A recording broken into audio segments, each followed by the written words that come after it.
जय Hind and hello guys, स्वागत है आपका आपके अपने YouTube चैनल ज्ञानदेह होस्ट में। एंड इस वीडियो के अंदर आपको बताने वाला हूं राजस्थान राज्य विद्युत उत्पादन निगम लिमिटेड नई भर्ती 2026 ऑनलाइन फॉर्म के बारे में कि कैसे आपको जेईई एंड अदर पोस्ट का फॉर्म फिलअप करना है, जो कि आपकी 2005 पोस्ट पर निकाली गई है। इस वीडियो के अंदर आपको कंप्लीट जानकारी दी जाएगी जिससे कि आप इस फॉर्म को बिना किसी मिस्टेक के भर पाएंगे। तो चलिए शुरू करते हैं गाइज। अगर आपने अभी तक भी वीडियो को लाइक शेयर न किया हो तो कर देना और चैनल को जरूर सब्सक्राइब कर लेना, क्योंकि यहाँ पर आपको इस भर्ती के बारे में आगे भी टाइम पर सभी अपडेट दिए जाएंगे। इसके बाद जो लिंक मैंने वीडियो को डिस्क्रिप्शन में दिया आप ओपन कर लेंगे। ये ओपन करना अनिवार्य है। जब आप इसको ओपन करेंगे यहाँ पर आपको जानने को मिलेगा कि 2005 पोस्ट निकाली गई है और पोस्ट है इसमें junior engineer, junior accountant, junior assistant, commercial assistant 2। And guys इसमें एज लिमिट आप देख सकते हैं 21 से 40 साल के बीच रखी गई है। फीस जनरल के लिए 1000 है और EWS, BC, MBC, SC, ST, pH के लिए 500 है। एंड फॉर्म आप लोग 5 अगस्त से लेकर के 25 अगस्त 2026 तक भर पाएंगे। फिर आप देखेंगे कि कौन सी पोस्ट में कौन से विभाग के अंदर कितनी वैकेंसी निकाली गई है। अब मैंने जो आपको बताया कि राजस्थान राज्य विद्युत उत्पादन निगम लिमिटेड, इसमें कई सारी कंपनीज है जैसे कि आरवीयूएन, आरवीपीएन, जेवीवीएन, एवीवीएन। तो आप देख सकते हैं कि किसके अंदर किस पोस्ट पर कितनी वैकेंसी है, इस टेबल में आपको ये बताया है। फिर अप्लाई करने के लिए कौन सी पोस्ट पर एग्जैक्टली क्या क्वालिफिकेशन मांगी है वो भी आप देख सकते हैं। जैसे कि जेई की पोस्ट पर बीबी टेक की डिग्री इन रिलेटेड ट्रेड या फिर ब्रांच, और जो आपकी जूनियर असिस्टेंट की पोस्ट है इस पर अप्लाई करने के लिए आपसे 12वीं की योग्यता, साथ ही ओ लेवल एग्जाम पास या फिर ट्रिपल सी एग्जाम पास या फिर कॉपर डिग्री या डिप्लोमा सर्टिफिकेट कंप्यूटर से रिलेटेड। एंड यहाँ पर इसमें बोला है कि आपके पास या फिर 10+2 हो विद कंप्यूटर साइंस। बेसिकली आपके पास इनमें से कोई क्वालिफिकेशन होनी चाहिए जो यहाँ पर आपको बताया है। 12वीं तो होनी चाहिए, साथ में और करके जो सामने क्वालिफिकेशन है उनमें से कोई एक आपके पास रहनी चाहिए। तो आपने यहाँ पर सभी जरूरी जानकारी जान ली। अगर आप इसमें अप्लाई करने के लिए एलिजिबल है और आप ये फॉर्म भरना चाहते हैं तो इंपॉर्टेंट लिंक के सेक्शन से अप्लाई ऑनलाइन लिंक ओपन करेंगे। अब गाइज आपके सामने यहाँ पर ऑफिशियल पोर्टल आ जाएगा या फिर कह लीजिए कि ऑफिशियल साइट आ जाएगी जहाँ से आपको आपका फॉर्म अप्लाई करना है। अगर ये वेबसाइट आपके मोबाइल में नॉर्मली ओपन ना हो तो आपको अपना फ़ोन लैंडस्केप मोड या फिर आप कह लीजिए कि ऐसे चलाना है जैसे कि आप मोबाइल में कोई गेम या वीडियो देखते हैं, और साथ ही साथ राइट साइड में ब्राउज़र के 3 डॉट के ऊपर क्लिक करके वेबसाइट को डेस्कटॉप मोड में ओपन कर लेना है। फिर आपके सामने इसी प्रकार से ऑप्शन शो होंगे जैसे कि कंप्यूटर में होते है। अब आप यहां पर click here for new registration, इसके ऊपर क्लिक करेंगे। आपके सामने कुछ ऐसा इंटरफेस आएगा। यहां पर सबसे पहले आपको जो भी आपका फर्स्ट नेम है वो एंटर कर देना है। फर्स्ट नेम को दोबारा डाल करके वेरीफाई करना है। फिर मिडिल नेम डालना है, नहीं है तो खाली छोड़ देना। फिर लास्ट नेम डालना है, लास्ट नेम भी दोबारा डाल करके वेरीफाई कर देना है। मैं आपको बता दूं कि फर्स्ट नेम होना ही कंपलसरी है। अगर मिडिल नेम लास्ट नेम नहीं है तो कोई प्रॉब्लम वाली बात नहीं है। उसके बाद आप यहां पर मोबाइल नंबर डालेंगे 10 डिजिट का, उसको दोबारा डाल करके वेरीफाई करेंगे। अल्टरनेटिव नंबर के अंदर अगर आप कोई अन्य नंबर यूज करते हैं, चाहे वो मोबाइल का हो चाहे लैंडलाइन का हो, वो आप यहाँ पर दे सकते हैं, और चाहे तो आप इस ऑप्शन को खाली छोड़ सकते हैं। उसके बाद ईमेल आईडी में @ से पहले आपके जो कुछ भी आता है वो आपको टाइप करना है, और @ के बाद आपको सिलेक्ट करना है कि आपका ईमेल किस डोमेन पर है। जैसे कि gmail.com है, hotmail.com है, yahoo.co.in है या फिर yahoo.com, तो जिस पर भी है वो आप सिलेक्ट कर लेंगे। मेरा gmail.com है तो मैं यहाँ पर gmail.com सिलेक्ट कर लिया हूँ। अब आपको कंफर्म ईमेल आईडी के अंदर कंप्लीट ईमेल आईडी डालनी है, कोई डोमेन नेम सेलेक्ट करने की आवश्यकता नहीं है, और सिक्योरिटी कोड डालेंगे। सभी जानकारी चेक करते हुए सेव एंड नेक्स्ट के ऊपर क्लिक करेंगे। अब आप देखेंगे कि आपके सामने OTP वेरिफिकेशन का पेज आ चुका है। तो आपको पहले नंबर और फिर ईमेल वेरीफाई करनी है। ये करने के लिए आपको पहले जो नीचे कैप्चा कोड आ रहा है, सिक्योरिटी कोड आ रहा है, वो आपको यहाँ पर एंटर करना है, और ये एंटर करने के बाद में सेंड OTP इसके ऊपर क्लिक करना है। तो जैसे ही आप इसके ऊपर क्लिक करेंगे आपके नंबर के ऊपर OTP सेंड कर जाएगा, और जैसे ही आपको OTP रिसीव हो जाए वो OTP आप यहाँ पर डालेंगे और वेरीफाई OTP इसके ऊपर क्लिक करके इसको वेरीफाई कर देंगे। चलिए मुझे यहाँ पर OTP मिल चुका है। मैं ये OTP रियल टाइम में आपको डाल करके दिखा देता हूँ। मैंने OTP डाला, वेरीफाई OTP क्या देख लीजिए, नंबर वेरीफाई हो चुका है। सेम वे में अगेन जो सिक्योरिटी कोड है आपके सामने वो यहाँ पर आप डालेंगे और सेंड OTP कर देंगे। इसी प्रकार से आपको आपकी ईमेल चेक करनी है। ईमेल पर भी आपको OTP सेंड कर दिया है, तो वो जो OTP अभी आपको मिला है वो OTP आप यहाँ पर डाल दीजिए, और ये डालने के बाद में आप यहाँ पर इसमें क्या करेंगे, वेरीफाई OTP, इसके ऊपर क्लिक कर देंगे तो ये भी आपका वेरीफाई हो जाएगा। अब आप यहाँ पर नीचे की तरफ आपका फोटोग्राफ एंड जो सिग्नेचर है वो अपलोड करेंगे। पहले तो आपको यहाँ पर जो डिवाइस के अंदर आपका फोटो अवेलेबल है वो अपलोड करना है। तो आप क्या करेंगे, ब्राउज, इसके ऊपर क्लिक करेंगे और जहाँ पर भी आपकी फ़ोटो फाइल है वो आपको यहाँ पर सेलेक्ट कर लेनी है। ये सेलेक्ट करने के बाद ओपन करेंगे, आपकी फाइल यहाँ पर इस तरह से अपलोड होकर के आ जाएगी। अब गाइज जो लाइव फोटो आपको कैप्चर करना है, अगर आपको मोबाइल से करना चाहते तो क्लिक है टू स्कैन, इस QR कोड को अन्य मोबाइल से स्कैन कीजिए और अपना जो फोटो है वो मोबाइल से कैप्चर कर लीजिए। और अगर आप कंप्यूटर से ही करना चाहते तो आप कैप्चर फोटो, इसके ऊपर क्लिक कीजिए, आपका कैमरा ऑन हो जाएगा, फिर आप कैप्चर के ऊपर क्लिक करके इसको कैप्चर कर देना और वो इस तरह से कैप्चर होकर के आ जाएगा। उसके बाद यहाँ पर टिक करेंगे एंड देन नीचे आपको आपका सिग्नेचर भी अपलोड करना है। तो जहाँ पर सिग्नेचर की फाइल है वो सेलेक्ट कर लीजिए। सिग्नेचर का साइज़ आपका 10 से 20 KB के बीच में रहना चाहिए। तो जहाँ पर भी सिग्नेचर की फाइल है बताए गए इंस्ट्रक्शंस के अकॉर्डिंग वो आपको सेलेक्ट करना है, ओपन करना है और यहाँ पर आपका सिग्नेचर आ जाएगा। फिर आप यहाँ पर टिक करेंगे और अब आप नेक्स्ट के ऊपर क्लिक कर देंगे। इसके बाद आपके सामने बेसिक डिटेल आएगी। तो सबसे पहले आपसे पूछे अप्लाई अंडर एडवर्टाइजमेंट नंबर। तो आपको यहाँ पर ये कैसे पता चलेगा कि कौन सा एडवर्टाइजमेंट नंबर किस पोस्ट का है। तो मैं आपको इसके लिए क्या बताना चाहूँगा कि जो लिंक मैंने वीडियो को डिस्क्रिप्शन में दे रखा है ये आप ओपन कर लीजिए, अगर अभी तक भी आपने ओपन नहीं किया। और ओपन करने के बाद इंपॉर्टेंट लिंक के सेक्शन में यहाँ पर 2 आपको ऑफिशियल नोटिफिकेशन PDF मिलेगी, एक है JEE का और दूसरा है junior accountant and junior assistant commercial assistant 2। तो दोनों आपको यहाँ पर ओपन कर लेने हैं, जैसे कि मैंने दोनों को ओपन करके रखा है। ये जो आप यहाँ पर इसमें देख पा रहे अभी, ये है आपका बाकी पोस्ट का, और ये जो आप अभी देख पा रही है आपका JEE की पोस्ट का। इसमें आप यहाँ पर देख सकते हैं एडवर्टाइजमेंट नंबर लिखा गया है, इसमें 2703 और इसमें है आपका 2702। तो आप देख सकते हैं जो 2702 है इसमें आपकी जूनियर इंजीनियर की पोस्ट है, और जो आपका 2703 है इसमें आपकी बाकी की पोस्ट है, जैसे कि junior accountant, junior assistant, commercial assistant 2। तो समझ में आ गया। तो अगर आप JEE की पोस्ट पर अप्लाई करें तो आपको 02 एडवर्टाइजमेंट नंबर सेलेक्ट करना होगा, और आप अगर अदर पोस्ट पर अप्लाई कर रहे हैं तो आपको 03 सेलेक्ट करना होगा। तो मैं JEE की पोस्ट पर अप्लाई करके दिखा रहा हूं, तो इसलिए मैं यहाँ पर 02 सेलेक्ट कर लेता हूं। अब यहाँ पर आपको आपका जो डिसिप्लिन है वो सिलेक्ट कर लेना कि आप इनमें से किस डिसिप्लिन पर अप्लाई करना चाहते हैं। और फिर आपसे पूछा कि state from where category certificate issued, कौन सी स्टेट से आपका कैटेगरी सर्टिफिकेट इशू हुआ है। If you are from out of Rajasthan state you will be considered as you are, यानी कि अगर आप राजस्थान के अलावा किसी अन्य स्टेट से है तो आपको यहाँ पर जनरल के अंदर काउंट किया जाएगा। बट फिर भी आपको बताना है कि आपका जो कैटेगरी सर्टिफिकेट है वो कहाँ से इशू हुआ है, राजस्थान स्टेट या आउटसाइड राजस्थान स्टेट। अगर आउटसाइड राजस्थान है तो फिर आपको बता ही दिया कि आप जनरल में काउंट होंगे, एंड अगर आप राजस्थान से है तो आप यहाँ पर राजस्थान स्टेट सेलेक्ट कर लेना। फिर आपकी कास्ट कैटेगरी कौन सी है वो आपको यहाँ पर सेलेक्ट कर लेना है। उसके बाद गाइज आप यहाँ पर देखेंगे if BC MBC whether you belong to, अगर आप BC या MBC कैटेगरी से आते हैं तो आपको बताना है कि आप क्रीमी लेयर है या फिर नॉन क्रीमी लेयर। ये डिटेल आपको आपके सर्टिफिकेट के ऊपर देखने को मिल जाएगी। उसके बाद यहाँ पर आएगा प्रेफरेंस ऑफ कंपनी, तो इसमें एक ही ऑप्शन आ रहा है कंपनी का, तो चलिए हम इसको सेलेक्ट कर लेते हैं।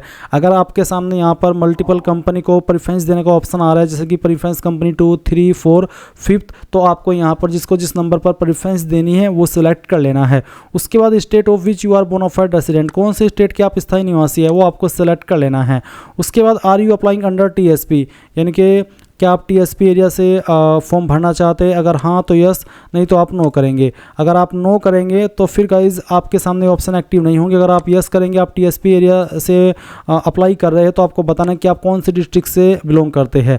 जो TSP एरिया के अंदर डिस्ट्रिक्ट आती है वो ये सब है, इसके अलावा की जो डिस्ट्रिक्ट है वो TSP एरिया में नहीं आती। फिर आपको TSP सर्टिफिकेट नंबर देना होगा, डेट ऑफ इशुएंस बतानी होगी, साथ ही preference for selection between TSP and non TSP, यानी कि आप चाहते हैं कि आपको प्रेफरेंस मिले कि मैं TSP एरिया को या नॉन TSP एरिया को सिलेक्ट कर सकूं, तो वो भी आप यहाँ पर बताएं कि आप TSP को दे रहे हैं या फिर नॉन TSP एरिया को।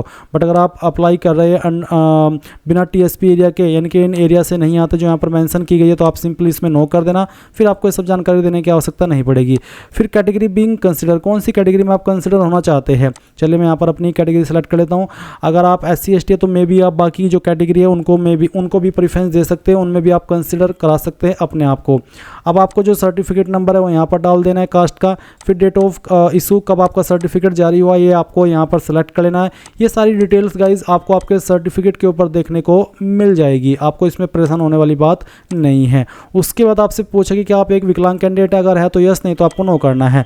फिर आपके सामने नीचे ये जो ऑप्शन है ये एक्टिव नहीं होंगे क्योंकि इनका आंसर विकलांग कैटेगरी कैंडिडेट को ही देना होगा।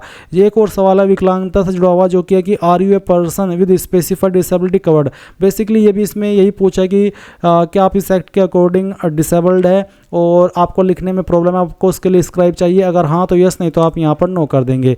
फिर नीचे की तरफ आएंगे और यहाँ पर आपसे पूछा कि क्या आप एक transgender others having affidavit and certificate as the provision of the transgender person, अगर आप ऐसे कैंडिडेट तो आप यहाँ पर यस कर देंगे, नहीं तो आपको नो करना है। फिर अपना जेंडर सेलेक्ट करना है, मैरिटल स्टेटस बताना है। फिर क्या आप एक एम्प्लॉयर विद्युत निगम लिमिटेड की, अगर हाँ तो यस, नहीं तो आपको नो करना है। उसके बाद आपसे पूछा है कि whether are you repatriated from Pakistan during the 1971 Indo Pak war, यानी कि क्या आप 1971 का जो इंडिया और पाकिस्तान का वार था वो उसमें रिपार्टेटेड हुए थे, अगर हाँ तो यस, नहीं तो आपको नो करना है। अगर आप फ्रेशर आपका इससे कोई लेना देना नहीं है तो सिंपली नो कर देना। Are you an ex prisoner who had served under the government निगम on a substantive basis on any post before his conviction, यानी कि क्या आप एक कैदी थे और कैदी के रहते हुए आपने यहाँ पर गवर्नमेंट निगम को सर्व किया है, अगर हाँ तो यस, नहीं तो आपको नो करना है। फिर यहाँ पर पूछा कि क्या are you an imprisonment served candidate who was not average over age before his conviction. Basically ये भी यही है कि क्या आप जब प्रिजनर थे, कैदी थे, और उस वक्त आपने यहाँ पर कुछ इस तरह का सेवा दी है जो सर्व किया है और आप तब तक ओवर एज नहीं हुए थे तो आप यहाँ पर यस करेंगे, नहीं तो आप इसमें नो कर दीजिए। पता नहीं क्या क्या पूछ रहे हैं, कैदी को भी रख रहे हैं, पता नहीं किसको, ये अलग ही सही ऑप्शन मैं पहली बार देख रहा हूँ कि इस तरह के सवाल ऐड किए गए हैं। पता नहीं क्या चाहते हैं कि किसी को भी छोड़ा माना जाए, सबको जॉब दिलाई जाए, चाहे वो कैदी रहा हो चाहे ना रहा हो। ये थोड़ा मुझे वैसे ही बोल रहा हूँ मैं फ्रस्ट्रेशन में, तो मेरी बात से ऑफेंड आप लोग मत होइएगा। अब आपसे पूछे कि क्या have you rendered service in the NCC, यानी कि एनसीसी के अंदर आपने सर्विस की है, अगर हाँ तो यस, नहीं तो आपको नो करना है। फिर are you an emergency commissioned officer ECO and short service commissioned officer एससीओज who has been released from the army, अगर आप ऐसे कैंडिडेट हो जो कि आर्मी से इन पोस्ट पर आकर के रिलीज कर दिए गए, अगर हाँ तो यस, नहीं तो आपको नो करना है।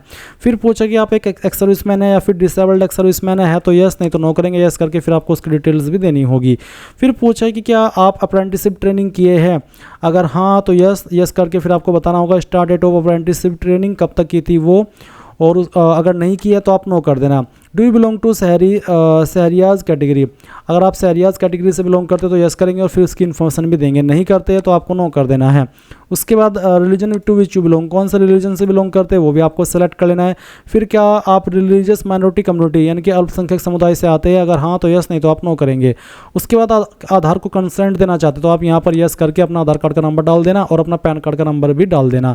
फिर नेशनलिटी में इंडियन सेलेक्ट कर लेंगे। अब सेंटर की प्रेफरेंस देनी है, इन्हीं लोकेशन पर आपका सेंटर रहेगा तो पहली चॉइस दे दीजिए, फिर आपको सेकंड चॉइस देनी है, उसके बाद में थर्ड चॉइस देनी है, फिर यहाँ पर आपकी फोर्थ चॉइस आपको दे देनी है अपनी मर्जी से, फिफ्थ चॉइस देनी है और फिर यहाँ पर आपकी सिक्स्थ चॉइस। इस तरह से आपको अपनी प्रेफरेंस दे देनी है। आपको जिसको जिस नंबर पर पहले नंबर पर प्रेफरेंस देनी है वो आप दे सकते हैं। इसके बाद डेट ऑफ बर्थ आपको देनी होगी तो पहले डे, फिर यहाँ पर मंथ और जो भी ईयर है आपका वो भी आपको सेलेक्ट कर लेना है। उसके बाद do you have twin brother sister, क्या आप जुड़वा भाई बहन है, अगर हाँ तो यस, नहीं तो आप नो करेंगे। उसके बाद फादर नेम मदर नेम डालेंगे एंड यहाँ पर guys number of children on और आफ्टर 1/6/2002, अगर आपकी शादी हो चुकी है तो आपको बताना होगा कि आपके 1/6/2002 के बाद में कितने बच्चे हैं, उसकी संख्या लिखनी होगी। उसके बाद नीचे आएंगे और यहाँ पर आपको उनकी डिटेल्स भी देनी होगी, जैसे कि बच्चे का नाम, डेट ऑफ बर्थ और डिसेबल्ड है या नहीं, यस नो में आंसर करना होगा। उसके बाद में कुछ और सवाल है, ये उन्हीं के सामने एक्टिव होंगे जो कि मैरिड है, जैसे कि have you more than one wife husband living, कि आपका कोई एक से ज़्यादा पति पत्नी जीवित है। हैव यू एक्सेप्टेड, कि आपने डोरी या दहेज एक्सेप्ट किया था मैरिज में।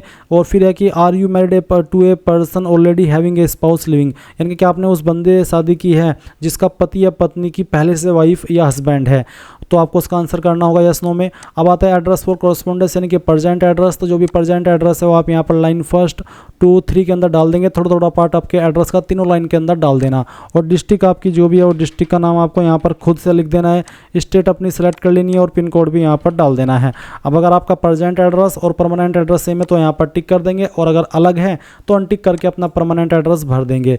फिर किस एड्रेस के ऊपर आप अपनी एप्लीकेशन फीस की जीएसटी इनवॉइसिंग सेंड करना चाहते हैं वो आप सेलेक्ट कर लीजिए। उसके बाद bank detail applicable for all सभी को देनी है। अकाउंट होल्डर नेम, किसके नाम पर बैंक अकाउंट है उसका नाम आपको यहाँ पर डाल देना है। उसके बाद में बैंक अकाउंट का नंबर, बैंक अकाउंट नंबर दोबारा डाल देंगे। बैंक एंड ब्रांच नेम, कहाँ पर और कौन सी ब्रांच है, जैसे कि मान लीजिए मेरा बैंक अकाउंट है सहारनपुर के अंदर और वो ब्रांच है कोर्ट रोड, तो मैं लिखूंगा कोर्ट रोड सहारनपुर, इस तरह से। तो इसी तरह से आपको आपकी बैंक एंड ब्रांच का नाम देना है। टाइप ऑफ अकाउंट, सेविंग है करंट है वो आपको बताना है। और एफएससी कोड, या एफएससी कोड आपको पासबुक और चेकबुक के ऊपर देखने को मिल जाता है। साथ ही आप गूगल के अंदर अपने बैंक का नाम एंड ब्रांच का नाम लिख करके अगर सर्च करेंगे और फिर उसके बाद लिखेंगे एफएससी कोड तो वहाँ से भी आप इसको प्राप्त कर सकते हैं। इसके बाद नीचे की तरफ आप आएंगे और यहाँ पर सेव एंड नेक्स्ट के ऊपर क्लिक करेंगे। अब आपके सामने यहाँ पर क्वालिफिकेशन, एक्सपीरियंस और लैंग्वेजेस का सेक्शन आ चुका है। तो यहाँ पर सबसे पहले आपको सीनियर सेकेंडरी एग्जामिनेशन यानी कि 12वीं की इन्फॉर्मेशन देनी है। तो आपने पास कर लिया तो आप इसमें पास सेलेक्ट कर लेंगे। डिग्री, सब्जेक्ट, स्ट्रीम, तो आपने कौन से सब्जेक्ट या फिर कौन से स्ट्रीम से किया है वो आपको बताना है। तो पीसीएम, पीसीबी, आर्ट्स, कॉमर्स आप यहाँ पर बता सकते हैं। और आप चाहे तो अगर इसमें वर्ड की कोई लिमिट नहीं आ रही है तो आपको यहाँ पर एक एक करके सभी सब्जेक्ट के नाम लिख देने जो भी आपके पास 12वीं के अंदर थे। और उसके बाद में डेट ऑफ पासिंग यानी कि कब आपने इसको पास कर लेता वो भी आपको यहाँ पर सिलेक्ट कर लेना है। पहले ईयर, फिर यहाँ से आपका मंथ और फिर यहाँ से डे, एंड देन आपको बताना कि आपके परसेंटेज कितने थे। अगर आपके नंबर सीजीपीए के अंदर थे तो आप उनको परसेंटेज में कन्वर्ट करके यहाँ पर डाल देंगे। और क्लास क्या थी, मेरी फर्स्ट क्लास थी तो मैंने इसको फर्स्ट क्लास को सिलेक्ट कर लिया। अब आता है ग्रेजुएशन और इक्विवेलेंट, तो ये इसमें मैं पास सेलेक्ट कर लेता हूँ। फिर इसमें आपको बताना है डिग्री, सब्जेक्ट, स्ट्रीम, तो जो भी है वो आपको यहाँ पर सेलेक्ट कर लेना है। उसके बाद में कब आपने इस क्वालिफिकेशन को पास कर लेता वो भी आपको यहाँ पर इस तरह से सिलेक्ट करना होगा। फिर ड्यूरेशन ऑफ कोर्स कितने साल का था वो आप यहाँ पर लिख दीजिए। उसके बाद नंबर आपके कितने थे या फिर कह लीजिए कि आपकी परसेंटेज कितनी थी। जैसे कि मैंने आपको बताया कि गाइज अगर आपके नंबर सीजीपीए में हैं तो आप उसको परसेंटेज में कन्वर्ट करके पॉइंट के साथ में यहाँ पर इस तरह से लिख देंगे। उसके बाद अपनी क्लास सेलेक्ट कर लेंगे। अगर आपने पोस्ट ग्रेजुएशन की है तो उसकी जानकारी भी सेम तरीके से भर देंगे जैसे कि मैं आपको भर करके दिखा रहा हूँ।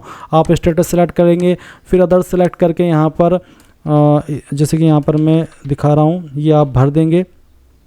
तो आपको ये इस तरह से भरना है। और इसके बाद में मैं यहाँ पर डेमो के लिए आपको फिल करके दिखा रहा हूँ। ये भर दिया आपने। उसके बाद में आप यहाँ पर देखेंगे तो यहाँ पर मैंने ये भर दिया है। उसके बाद आपको बताना है डेट ऑफ पासिंग, तो कब आपने इसको पास कर लेता वो आप यहाँ पर इस तरह से सिलेक्ट कर लेंगे। एंड देन यहाँ पर आपको ड्यूरेशन बताना है, फिर आपके नंबर कितने थे वो आप यहाँ पर एंटर कर देंगे। उसके बाद में आपकी क्लास सेलेक्ट कर लेंगे। और फिर पीजी, डिप्लोमा या कोई प्रोफेशनल क्वालिफिकेशन है तो उसकी जानकारी भी आप यहाँ पर भर देंगे, नहीं तो खाली छोड़ देना। फिर पूछा कि आपके पास वर्किंग नॉलेज है of Hindi return in Devanagari script and knowledge of Rajasthani culture, तो आप यहाँ पर यस कर दीजिए। कोई एक्सपीरियंस है तो उसकी जानकारी भरेंगे, नहीं तो खाली छोड़ देंगे। फिर लैंग्वेज कौन कौन सी आती है वो आप यहाँ पर लिखेंगे। जैसे कि मैंने हिंदी लिखा, मुझे पढ़नी आती है, लिखनी आती है और बोलनी आती है। उसके बाद में जो सेकंड लैंग्वेज आपको आती है वो आप लिख देंगे और बताएंगे कि मुझे पढ़नी आती है, लिखनी आती है, बोलनी आती है तभी ऑन करना, नहीं तो आप इसको ऑन मत करना। और अगर आपको कोई तीसरी लैंग्वेज भी आती है तो उसका भी आपको यहाँ पर टाइप करके बता देना कि मुझे लिखनी, पढ़नी और बोलनी आती है या नहीं आती है। अब आप सेव एंड नेक्स्ट के ऊपर क्लिक कर देंगे। जैसे कि मैंने सेव एंड नेक्स्ट के ऊपर क्लिक किया तो मेरे सामने यहाँ पर एरर आया। इसमें बोला है कि only characters are allowed for senior secondary examination, यानी कि इसमें यहाँ पर सिर्फ कैरेक्टर ही अलाउड है, कुछ स्पेस शायद अलाउड नहीं है। तो मैं यहाँ पर ये स्पेस अगर मैं ख़त्म करूँ, चलिए मैंने इसमें ख़त्म कर दिया है। अब मैं देखता हूँ तो मेरे सामने कोई एरर नहीं आया, तो इसका मतलब है कि आपको स्पेस भी नहीं देना है। अब आप चलिए यहाँ पर सेव एंड नेक्स्ट के ऊपर क्लिक कर दीजिए। अब आपके सामने फॉर्म का प्रीव्यू आ चुका है। जो भी जानकारी अभी तक भरी है सभी को चेक करते हुए नीचे की तरफ आएंगे और फिर यहाँ पर आई एग्री इसके ऊपर क्लिक करके कंप्लीट रजिस्ट्रेशन के ऊपर क्लिक करेंगे और यहाँ से ओके कर देंगे। अब आप देखेंगे कि आपको लेफ्ट थंब इंप्रेशन अपलोड करने को बोला है। तो इसमें गाइस चूज फाइल के ऊपर क्लिक कीजिए और जहाँ पर अभी लेफ्ट हैंड का थंब इंप्रेशन है वो सिलेक्ट कर लीजिए। मैं चलिए आपको दिखा देता हूँ अपलोड करके। तो हमने ये फाइल यहाँ पर सिलेक्ट की और इसको ओपन कर लेते हैं। फिर आपकी फ़ाइल यहाँ पर इस तरह से आएगी, आप इसको ओके कर देना। अब आएगा हैंड रिटर्न डिक्लेरेशन। इसमें आपको क्या लिखना है मैं उसके बारे में अगर बात करूँ तो गाइज़ जो मैंने लिंक दे रखा है इस वीडियो के डिस्क्रिप्शन में, आप इसको ओपन कर लेना। ओपन करने के बाद में यहाँ पर आपको एज लिमिट से ऊपर की तरफ एक हैंड रिटर्न डिक्लेरेशन के नाम से हेडिंग मिल जाएगी। अभी इस वक्त तो नहीं है, मैं अपडेट कर दूंगा जैसे ये पार्ट कंप्लीट करूंगा वीडियो का, और वो यहाँ पर लाइन मिलेगी। वो लाइन आपको बस एज इट इज़ लिख देनी है। उसमें बस आपको आपका नाम रिप्लेस करना है, यानी कि जो जगह दी गई है नाम लिखने की वहाँ पर अपना नाम लिख देना है। बाकी जानकारी आपको या बाकी लाइन ऐसे ही लिखनी होगी जैसे कि वहाँ पर लिखी गई है। फिर वो फाइल आप यहाँ पर अपलोड कर देंगे, तो आप उसको लिखेंगे और उसका साइज़ 100 KB से कम रहना चाहिए। इस तरह से डिक्लेरेशन आएगा, फिर ओके कर देना। उसके बाद सिक्योरिटी कोड आप यहाँ पर डालेंगे और ये डालने के बाद में आपको यहाँ पर सेव नेक्स्ट के ऊपर क्लिक करना है और यहाँ से ओके कर देना है। फिर आपके सामने फ़ीस का अमाउंट आएगा, जो भी आपकी कैटेगरी के ऊपर एप्लीकेबल होता है वो आप यहाँ पर डालेंगे और उसके बाद आप यहाँ पर सबमिट के ऊपर जैसे ही क्लिक करेंगे तो आपको पेमेंट के पेज पर ट्रांसफ़र किया जाएगा। आप आपकी फ़ीस यहाँ पर credit, debit card, net banking, UPI इनमें से जिस माध्यम का इस्तेमाल करके जमा करना चाहे कर सकते हैं। जैसे ही आप फीस जमा कर देंगे और आपकी वो सक्सेसफुल रहेगी तो आप अपने फॉर्म का फाइनल प्रिंट आउट ले पाएंगे। एंड गाइज इस प्रकार से आपका RVUNL, JEE and other post का जो ऑनलाइन फॉर्म है वो भरा जाएगा या फिर भरना है। सो ये थी पूरी जानकारी। आई होप आपको पसंद आई होगी। So thanks for watching. जय हिंद।